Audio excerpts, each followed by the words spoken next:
Ahora, amados, vamos a comenzar esta conferencia sobre el libro de Gálatas, el capítulo 5, el versículo 9. Adelante, hermano. Un poco de levadura leuda toda la masa. Yo confío respecto de vosotros en el Señor, que no pensaréis de otro modo, mas el que os perturba llevará la sentencia, quien quiera que sea. Vamos a leer hasta aquí para comenzar a analizar en el versículo 9. Un poco de levadura leuda toda la masa. ¿Qué es levadura y qué es la masa en este texto? Muy buena pregunta. Levadura es algo que se utiliza para fermentar, para añadir volumen a la masa, que se añade a masa fresca para alterar los valores de la masa fresca. En este caso, en el contexto de Gálatas, el capítulo 5, versículo 9, la levadura viene a ser aquel antiguo pacto que ha sido abolido, aquella ley antigua, y la masa viene a ser la masa fresca que representa el nuevo pacto. Esta es una expresión utilizada por el apóstol Pablo por segunda vez en el Nuevo Testamento. La primera vez que la utiliza lo hace en 1 Corintios, el capítulo 5, versículo 6, donde el apóstol Pablo está juzgando un caso de inmoralidad dentro de la iglesia y le dice a aquellos cristianos: ¿no es buena pues vuestra jactancia? Sí. ¿No sabéis que un poco de levadura leuda toda la masa? Y hace uso de la misma expresión. Lo que me hace entender de esto es que el apóstol Pablo representa con la expresión masa todo aquello que es puro, perfecto, fresco, santo, agradable a Dios. Y levadura como todo aquello que puede alterar esto que es santo y agradable a Dios. Como en este caso lo está haciendo las enseñanzas de los judaizantes dentro, queriendo los judaizantes penetrar sus enseñanzas de legalismo, de ceremonialismo dentro del evangelio. Eso es básicamente lo que se puede entender en este versículo 9. Muy bien explicado, sí. La levadura puede ser inmoralidad, también puede ser la doctrina falsa, como en el caso de los Gálatas. Es correcto, y esta es una expresión que utilizamos, o que se escucha a mucha gente utilizar, ¿verdad? Y muchas veces solamente se le llama levadura a lo que es pecado, pero cabe repasar y enfatizar que levadura también son falsas enseñanzas, falsas doctrinas que no van de acuerdo a la sana enseñanza o a la sana doctrina que Jesucristo nos presenta en el Nuevo Testamento. Sí, señor, así es. El versículo 10. Yo confío respecto de vosotros en el Señor, que no pensaréis de otro modo, mas el que os perturba llevará la sentencia, quien quiera que sea. El apóstol Pablo, aunque él ve que hay unos problemas de división, de desobediencia, unos problemas serios dentro de la congregación de los Gálatas, confía en ellos, mas sin embargo hace una advertencia, y él dice que el que está perturbando, o sea, el que está molestando en este caso, el que está transmitiendo estas falsas enseñanzas, llevará una sentencia, sin importar quién sea. ¿Qué es eso de sentencia, hermano? Llevará una sentencia. Si leemos Gálatas, el capítulo 1, versículo 8, ahí vemos una sentencia.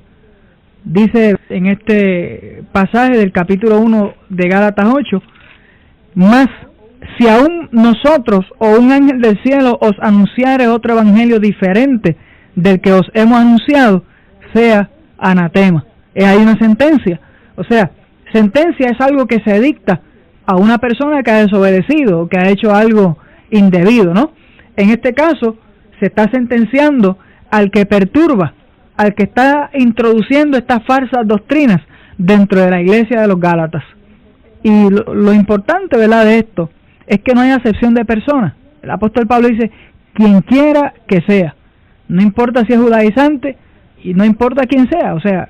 Lo dice para el día de hoy también, ¿no? Es algo que aplica hoy en día, en nuestro tiempo también. Y eso es lo bueno de la Escritura, eso es lo bueno del Evangelio, que no solamente aplica en la antigüedad, aplica hoy. Y algún día cuando nosotros no estemos presentes, seguirá aplicando también. Los que perturban merecen una sentencia fuerte. Los que dividen, que causan muchos estragos en la iglesia, a nivel universal merecen sentencias muy fuertes, ¿no cree? Es correcto. Y no solo hay el anatema de Gálatas el capítulo 1, sino también la sentencia que se pronuncia, o que la Iglesia debiera pronunciar, para los que causan divisiones conforme a Romanos el capítulo 16, el 17.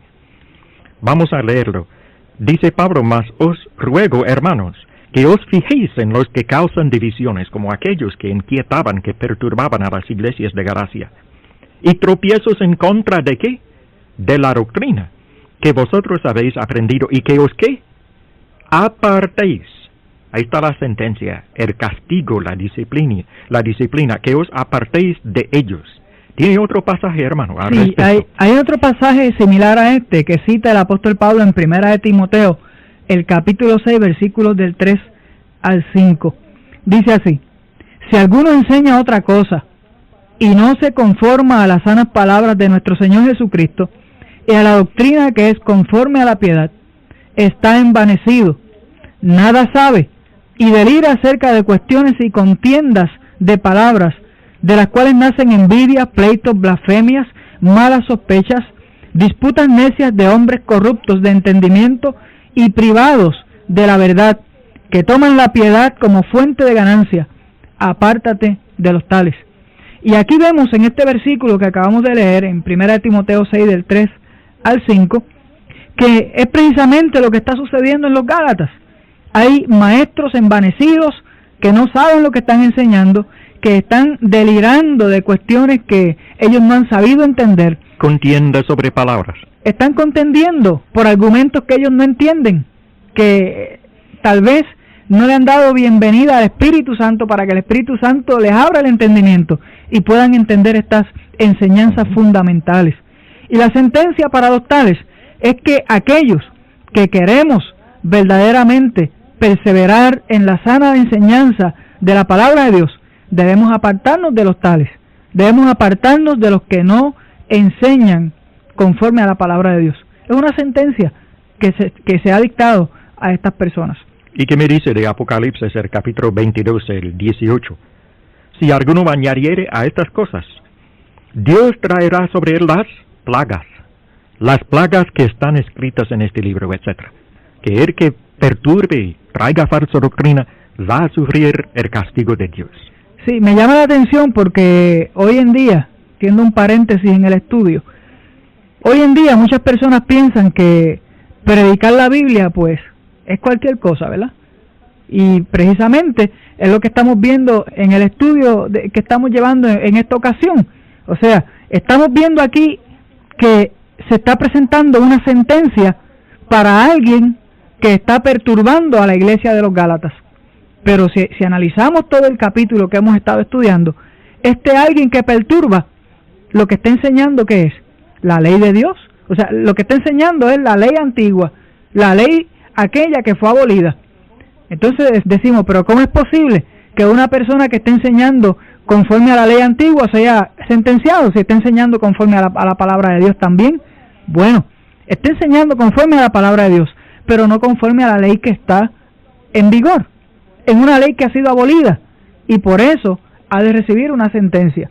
Es como nos dice, ¿verdad?, en Gálatas el capítulo 3, el versículo 10, porque todos los que dependen de las obras de la ley están bajo maldición, pues escrito está: maldito todo aquel que no permaneciera en todas las cosas escritas en el libro de la ley para hacerlas.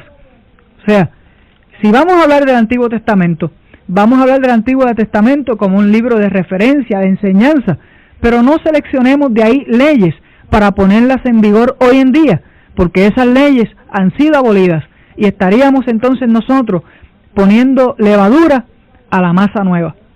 Y quién sabe si corremos también el riesgo de ser sentenciados al hacer tal cosa. Indudablemente. Seguimos adelante con la conferencia de esta ocasión. Leemos en el versículo 11: y yo, hermanos, si aún predico la circuncisión, ¿por qué padezco persecución todavía? En tal caso se ha quitado el tropiezo de la cruz. Esta frase es bien significativa, el tropiezo de la cruz. ¿Qué usted nos puede explicar sobre eso? Bueno, mediante el versículo 11, Pablo está diciendo: ya no predico la circuncisión, y por eso estoy sufriendo persecución. de predicar la circuncisión, pues ustedes, o todos aquellos judaizantes, estarían muy contentos, y no habría, en cuanto a la cruz, tropiezo para ellos. Predicar a Cristo. Muchos judíos tenían esta idea, creer en Cristo y a la vez seguir con el Antiguo Testamento. Lo podemos ver en la iglesia de Jerusalén, donde se dice que hasta los líderes de la iglesia, los ancianos, eran muy celosos por la ley. Eran creyentes, pero a la vez muy celosos por la ley. Y muchos veían a Cristo de esa manera, creer en Él como el Hijo de Dios, como el Mesías, pero seguir con el Antiguo Testamento, y de ahí no habría tropiezo en cuanto a la cruz. Pero Pablo dice, no puede ser así. Tenemos que creer en Cristo y creer en la nueva ley que Él nos ha traído, que ha sellado con su sangre, y de ahí viene tropiezo para muchos, mayormente para los judíos, que querían muchos creer en Cristo, pero a la vez seguir con la ley. Ahora, hermano, sí, diga. Sí, la ley en sí es un cambio total. Sería, ¿verdad?, el querer seguir en la ley y querer seguir en la gracia. Sería no experimentar la libertad que nos ha traído la gracia. No conocer la gracia a plenitud. No. Imposible. Ahora encontramos en el 12 un texto algo fuerte. En esta carta a los Gálatas, una y otra vez encontramos que Pablo emplea un lenguaje bastante fuerte. Y aquí dice el 12, ojalá se mutilasen los que os perturban. ¿Cómo explica ese pasaje, hermano? Bueno, esto sí que es fuerte, y se pudiera interpretar que el apóstol está deseando mal para aquellos que están causando división dentro de la iglesia de los Gálatas, pero ese no es el caso. Y debemos de analizar la palabra mutilar, ¿verdad?, en un sentido espiritual. Y podríamos entender que en este caso lo que el apóstol deseara es que esta gente que están inquietando a los Gálatas perdieran su efectividad de enseñanza, se mutilaran y dejaran de ejercer su ministerio de confusión dentro de la iglesia de los Gálatas. Él no está deseando mal, pero en sí él ve que están causando muchos problemas y él quisiera que esta gente ni estuviera allí presente. Que dejaran de actuar. Que dejaran de actuar, exacto. Sí, un mutilado no necesariamente desaparece, sino que que se incapaciten para actuar, que se incapaciten para hacer lo que están haciendo, porque en sí lo que están haciendo es daño a la iglesia. Y realmente, ¿no cree, hermano, que a veces los falsos maestros, por medio de sus muchas enseñanzas torcidas, por medio de sus interpretaciones privadas, se trastornan ellos mismos? Y de ahí, pues, todo el mundo se da cuenta de que son falsos maestros. Sí. Porque dicen tantas cosas en contra de la enseñanza de la Biblia que a la larga se revelan, se manifiestan. Sí. Y todo el mundo capta ya quiénes son, entienden quiénes son, que son falsos maestros. Eso es correcto. De esa manera hasta se mutilan espiritualmente. Yo diría que gracias a Dios que eso sucede, porque así se exponen públicamente estos falsos maestros, falsos enseñadores que nos presenta el apóstol Pablo, nos presenta Pedro también en una de sus cartas. Si no fuera así, imagínense a dónde estaríamos con tanta falsa doctrina que sabemos que existe. Seguimos analizando en el versículo 13. Porque vosotros, hermanos, a libertad fuisteis llamados, solamente que no uséis la libertad como ocasión para la carne, sino servíos por amor los unos a los otros. A libertad fuisteis llamados. Es precisamente lo que hace el Evangelio. Llama al hombre a libertad, no a esclavitud. Jesucristo en una ocasión le dijo a los apóstoles, y conoceréis la verdad, y la verdad os hará libres. Es la libertad que experimenta el hombre cuando viene al Evangelio. Pero esa libertad no se debe de usar como ocasión para la carne, como ocasión para pecar, como ocasión para creer a cualquier doctrina o a cualquier enseñanza. La libertad que nos presenta el Evangelio es una libertad que responde a una ley, a la ley de Jesucristo. Muchos religiosos hoy en día no aceptan esa libertad porque piensan que la libertad que nos ofrece Jesucristo es una libertad sin condición y que podemos estar en libertad y que no tenemos que responder a ninguna ley, pero esa no es la libertad que nos habla Jesucristo. Jesucristo nos presenta la libertad del pecado, pero nos sujeta a una ley de obediencia para que esa libertad siga obrando en nosotros. Nunca enseña la Biblia el libertinaje. No. Ni en cuanto a la vida moral, tampoco en cuanto a las doctrinas. Es correcto. La libertad siempre trae responsabilidad. Al enseñar Cristo libertad, no se quiere decir en ningún momento que el creyente pudiera hacer lo que le dé la gana, de modo alguno. No. En la última parte del 13 hay una exhortación muy linda, sino servíos por, ¿cómo es la palabra? Por amor. Por amor. Los unos a los otros. Los unos a los otros. Siempre invocando Pablo el amor, que es este amor del nuevo pacto y de Cristo.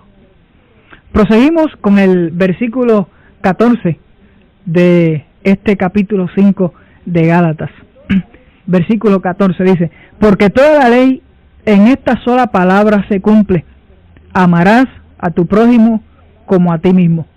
Y volvemos aquí a hablar sobre el amor, volvemos a hablar sobre ese gran ministerio de la gracia, el amor. Y el versículo 14 me llama la atención la frase donde dice: porque toda la ley en esta sola palabra se cumple. ¿Implica esta frase que todavía podemos guardar la ley? O sea, si el Nuevo Testamento está citando aquí la ley, esto suena como a una reforma de ley, no como a un cambio de ley. ¿Qué le parece a usted? Bueno, realmente, hermano y amados que nos escuchan, de acuerdo con la enseñanza del Espíritu Santo sobre la nueva ley, y lo que dice el Espíritu en cuanto a la ley de Cristo, que es una nueva ley, no creo apropiar o conveniente usar la palabra reformar la ley del Antiguo Testamento. Aquella ley antigua, comprendo que no fue reformada, sino más bien tenemos, por medio de Cristo y las palabras de los apóstoles, una ley nueva. Que estas leyes nuevas del Nuevo Testamento, las leyes que tienen que ver con las virtudes, tales como la virtud excelente del amor, se basan desde luego en leyes antiguas que hubo desde el principio. Dios siempre nos ha enseñado a amarnos los unos a los otros, antes de Moisés, durante la era patriarcal, y luego durante la era mosaica también, y hoy día también. La enseñanza de amarnos los unos a los otros, y esta amarás a tu prójimo como a ti mismo. Esta enseñanza cobra valor a base del Nuevo Testamento, no a base de las leyes ya caducadas, quitadas. Es correcto. Hoy en día, pues se entiende que la ley antigua ha sido reformada, pero la Biblia, el Nuevo Testamento nos enseña que ha sido cambiada, que ha sido quitada, que se ha quitado la vieja levadura y se ha traído nueva masa fresca, sí, con nueva ley. Y esa ley tiene su fundamento en el amor. Juan 3:16, porque de tal manera amó Dios al mundo, que ha dado a su Hijo unigénito para que todo aquel que en él cree no se pierda, mas tenga vida eterna. Esa es la base de la gracia, de la masa nueva. Y nosotros, por cuanto que hemos sido amados por Dios, debemos de amar a nuestro prójimo, así como nos amamos a nosotros mismos, para que podamos entonces entender la voluntad de Dios. Se enseñaba ese tipo de amor en el Antiguo Testamento. Esas palabras son de Levítico 19 y 18. Pero en el Nuevo Testamento encuentro que se enseña un amor más excelente. ¿No cree usted, hermano? Es correcto, ¿En qué sí. sentido podemos hablar así de un amor más excelente? Bueno, debemos en este amor más excelente imitar el amor de Dios hacia nosotros. Cuando actuamos con nuestro prójimo, debemos de proyectar en nuestro prójimo el amor de Dios hacia nosotros. Y ahí es que está la excelencia de esto. Y no quiere decir esto que Dios no haya demostrado amor en el pasado, no, ¿verdad? Dios sí demostró amor en el pasado, pero ahora lo ha demostrado en una plenitud mucho mayor, cuando ha dado a su único Hijo para redimirnos del pecado.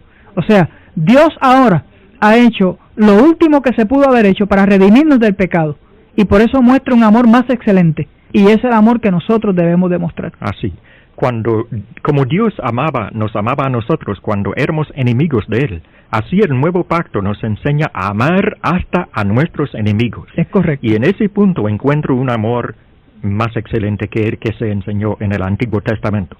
Pero hermano, volviendo a un punto que tiene que ver con este pasaje, ¿por qué en el Nuevo Testamento a menudo los autores inspirados por el Espíritu citan el Antiguo Testamento? ¿Por qué? Por ejemplo, en Santiago, y Santiago hace eso en el capítulo 2, y luego en este pasaje, Pablo a menudo hace lo mismo. ¿Por qué citar el Antiguo Testamento si fue quitado en la cruz? ¿Hay alguna explicación? Bueno, hay una explicación bíblica. El Antiguo Testamento fue nuestro ayo para llevarnos a Cristo y por lo tanto tiene que ser citado. Es una recapitulación que se utiliza para darle fundamento a esta nueva ley. Y esa es la razón por la cual se utiliza. No quiere decir que porque se cite está en acción. Yo puedo citar la Constitución del 1800 y eso no quiere decir que esté todavía vigente. O sea, debemos estar claros en eso. Se pueden citar cosas antiguas como a manera de ejemplo, como a manera de tener una base, pero nunca para decir que eso está en acción aún. Muy bien. Ahora el 15. El 15 dice, pero si os mordéis y os coméis unos a otros, mirad que también no os consumáis unos a otros. Si os mordéis y os coméis unos a otros, mirad que también no os consumáis unos a otros. ¿A qué se refiere esto? Pues probablemente de acuerdo con el contexto a lo que estaba pasando entre los creyentes de Galacia, ¿no? Que hubo grandes disputas entre ellos sobre este asunto de la ley y de la circuncisión y de los sábados y guardar las fiestas judías, etcétera, etcétera. Grandes controversias, grandes conflictos, mucha disensión, mucha división. Algunos trayendo otro evangelio, como dice Pablo, mezclando ese otro evangelio de los judaizantes con el evangelio puro de Cristo. Y por lo tanto, esta figura de morderse y de comerse, ¿no cree usted? ¿Será la explicación indicada? Sí, es correcto. Estas son figuras que no se pueden interpretar literalmente. No. El morderse, comerse o consumirse unos a otros viene como consecuencia de las discusiones, de los problemas, de las divisiones que traen muchas veces el no enseñar correctamente la palabra de Dios. Esto lo estamos viendo en el mundo religioso actual. Estamos viendo cómo las religiones se comen unas a otras, se consumen unos a otros, se muerden unos a otros, figurativamente hablando, porque no se ponen de acuerdo con la palabra de Dios. ¿Y por qué no se ponen de acuerdo? Porque enseñan diferentes cosas. ¿Y por qué lo hacen? Diferentes maestros, diferentes doctrinas. No, el mismo asunto de ahí de Galacia, ¿no? Es lo mismo. Mezclando, ligando el antiguo con el nuevo. Es correcto, o sea, mezclan leyes, mezclan enseñanzas de un pacto con el otro y de ahí salen las divisiones hoy en día. Algunas religiones de hoy se basan en el sacerdocio levítico del Antiguo Testamento, por ejemplo, y nunca llegan a comprender el sacerdocio espiritual del Nuevo. Y de ahí vienen grandes controversias sobre sacrificio, sobre el sacerdocio, etcétera. Es correcto. Así que, tal vez el significado parece del versículo 15, os mordéis y os coméis unos a otros. Mirad que también no os consumáis unos a otros. Queremos evitarlo a toda costa, ¿no?